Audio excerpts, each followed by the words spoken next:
স্বাগত। আজ আমি তৈরি করছি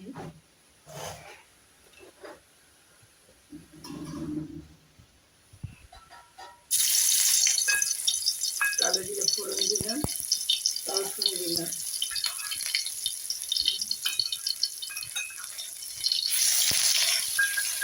আমি তৈরি করছি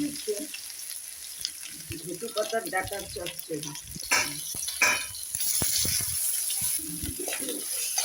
লঙ্কা, বাটা লঙ্কা আর হলুদ, ঝাল একটু লাগবে।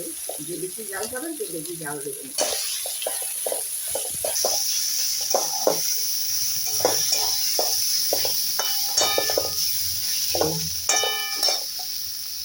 হয়তো আপনারা ভাবতে পারেন গলায় লাগবে, না।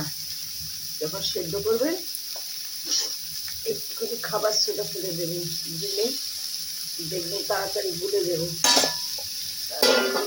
তারপরে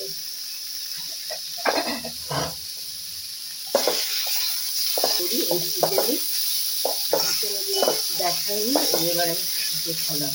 এবার এইভাবে দিয়ে করি, আগেও আমি করেছি, তবে কোনোদিন তো দেখাইনি, এবার আমি দেখালাম। এটাও আমার হয়ে গেল। একটু খাবার সোডা দিয়ে দেবেন, তাহলে তাড়াতাড়ি গলে যাবে, আর নয়তো বলতে দেরি হবে। যারা গ্রাম বাংলায় থাকেন তারা তো সবসময় পাওয়া যায়। ভালো লাগলে লাইক শেয়ার করুন, সাবস্ক্রাইব করুন, আমার পাশে একটু থাকুন।